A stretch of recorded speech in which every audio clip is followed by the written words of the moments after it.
Good morning guys. आज चाहिँ म बिहान उठेर केटाहरूसँग चिया खानाको। आज चाहिँ लाइम भाइ पनि छ, सुश्रिम पनि छ, सन्जय पनि छ, अग्रिम पनि छ। आज चाहिँ अग्रिमको साधन डटफट गरेर हामी फिसिङमा पनि जान आँटेको। अस्ति चाहिँ सन्जयको गरेको थियो, बित्ती भइरहेछ। मजा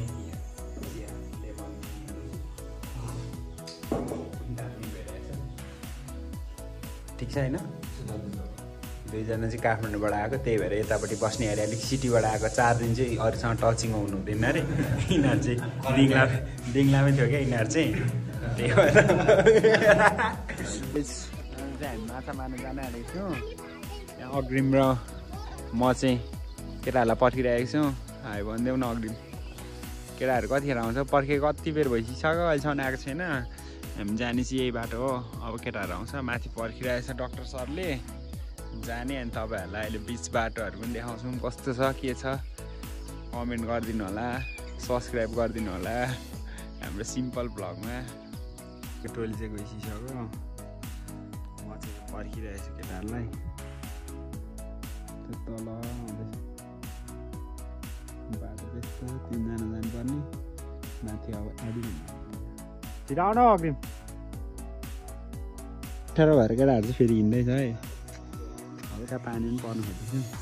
यसले चाहिँ सामान लोड गरिरहेछ।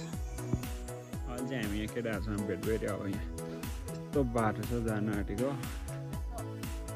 नो भाइ, भाइसँग यहाँ ट्याक्टरसँगले बाइक छ, बाटो यस्तो छ। अब यहाँ 3 जना जान्छ, अब फेरि म चाहिँ लिन जानुपर्ने। यस्तो ढुक्की लगाइरहेछ र पनि हामी गइरहेछौँ। एउटा बाइक चाहिँ यहाँ छ, अग्रिम डक्टर सर अनि आयुष भाइ चाहिँ केटाहरू जानु ल। यस्तो बाटो छ, केटाहरूको राइडिङ चाहिँ अब्बर छ है। हामी चाहिँ गइरहेछ अगाडि, 3 जना चाहिँ गइसक्यो। गएर हल्का प्लास्टिकहरू मिलाउँदैछ। बाटो चाहिँ खराब छ, त्यही पनि हामी 3 जना एकदम हिँडिरहेको छौँ होइन केटा हो? बाटो देखाइदिउँ। बाटो चाहिँ अफरोड।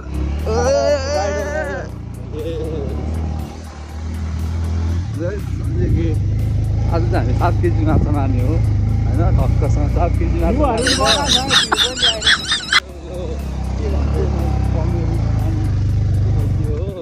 ओहो, यहाँ चाहिँ झर्ने बेला भयो।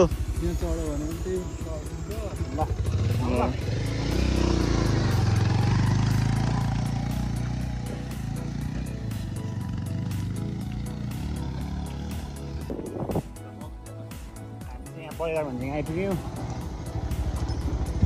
यहाँ चाहिँ एउटा पुरानो साथको पनि घर छ। यहाँ सोध्ने यहाँ इलेक्ट्रोनिक्स पुरानो साथी घर हो। यो ठाउँ चाहिँ अलिक चिसै लेकै पर्छ। यता चाहिँ गुराँस पनि हुन्छ। अहिले चाहिँ यहाँ गुराँसको बोट पनि छ, तर अफ सिजन भइसकेको छ। यो चाहिँ बजार हो, बजार भन्ने एउटा ऐतिहासिक बजार हो यो पनि। डाँडा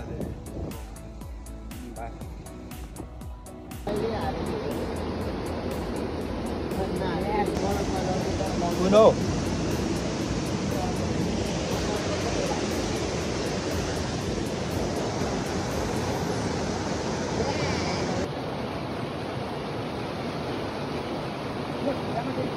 अब चाहिँ यहाँबाट हामी फर्किनु लागेको। लाम्पाते बाई।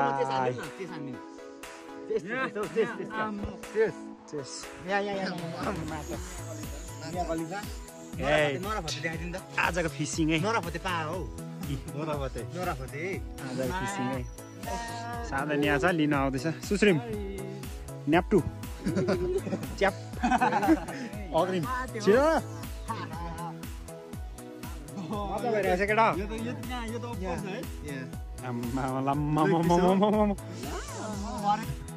चाहिँ हामी बेलुका चाहिँ नाइट हन्टिङको लागि अग्रिम भाइ चाहिँ सामानहरू सबै बोइसक्यो।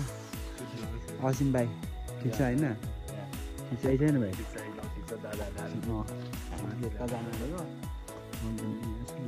केटाहरू अब माथि आउँछ।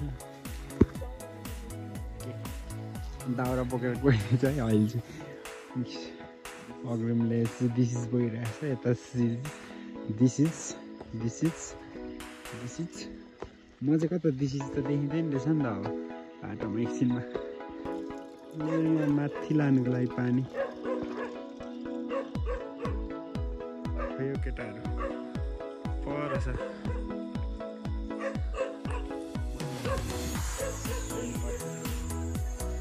मलाई चाहिँ पानी बोक्नेमा राख केटाहरूले यहाँ हेर्दैछौँ हामी चाहिँ गएर छिट्टो सेटअप हान्नुपर्ने छ दाउरा बोक्ने असिम भाइ यता हेर्दैौ न यार यतातिर ट्याक्क उयो छ च्याक्क लाएर हाम्रो बस्ने आजको चाहिँ यहीँ हो केटाहरू कतिको गल हौ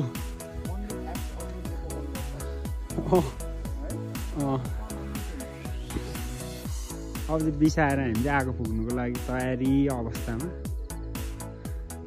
यहाँ चाहिँ फेरि पानी लुकाउने अरे हौ एकजनालाई जुगाड चाहियो अरे बेलुका फुक्दैन कि भनेर असिम भाइले आगो फुक्छ हाम्रो टेन्टको सेटअप पनि भइसक्यो बारी खाँदबारीको भोज पनि दामी देखिरहेको छ हामीलाई चाहिँ आगो सागो फुकिसकेर हाम्रो आउँदा हन्टिङको लागि फिस छ यहाँ फिस 4 किलो अनि यहाँ यो छ यहाँ अरू कजिन मात्रै छ अनि छ नि यहाँ आगो पनि बलिसक्नु आँटिसक्यो मेन भक्त म चाहिँ यहाँ एकदम आजको हाम्रो कुकिङ जान्छ अग्रिमको र मेरो जान्छ आगो बल्दैछ सबैजना रमाइलो भइरहेछ होइन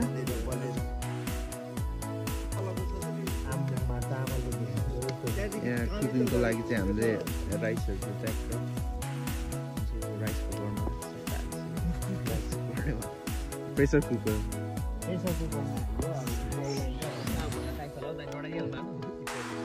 पानीहरू चाहिँ आजको मेन सेफ यता हुनुहुन्छ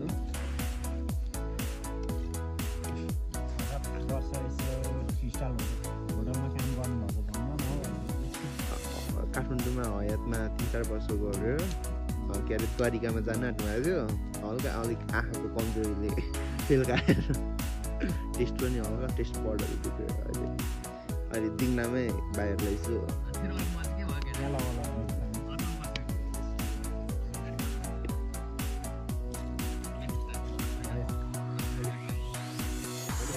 ल केटाहरू यात्रीहरू हामीले चाहिँ आज ह्याप्स बसाइसकेको छ है सुश्रेम अग्रिम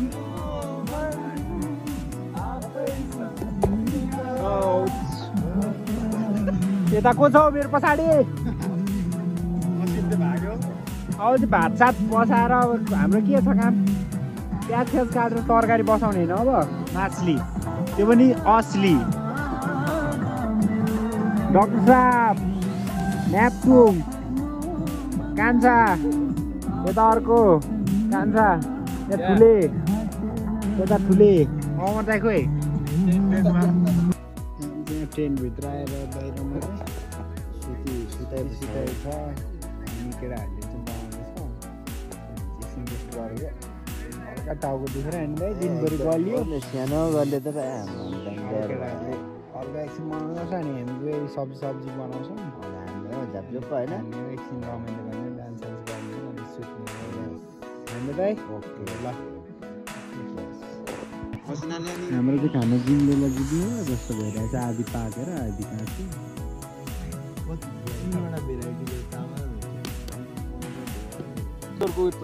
यहाँ चाहिँ खाना पाकिरह्यो यहाँ मछली बनाउनुको लागि असिम भाइको डटफट हुँदैछ फिस करीको लागि बोला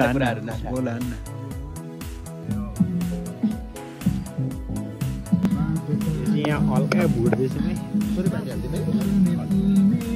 ल अब चाहिँ माछा पाकिसकेको छ खोइ देखाउ त अग्रिम माछा पाकिसकेको छ सबैजना खानुको लागि कति एक्साइटेड छौ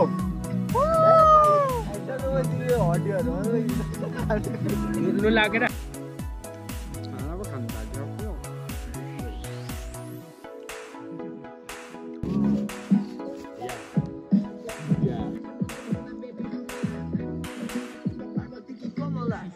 Yeah, boys, just enjoy.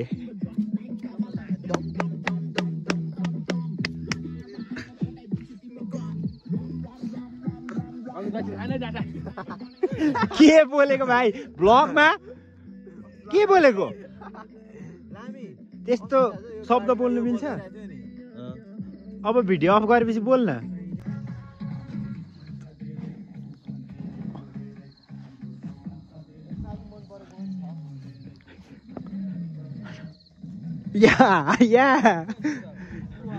आफ्नो आफ्नो इन्जेस है अब चाहिँ सकेर सबै सकेर अब चाहिँ सुत्ने बेला भयो टेन्सन सकियो ल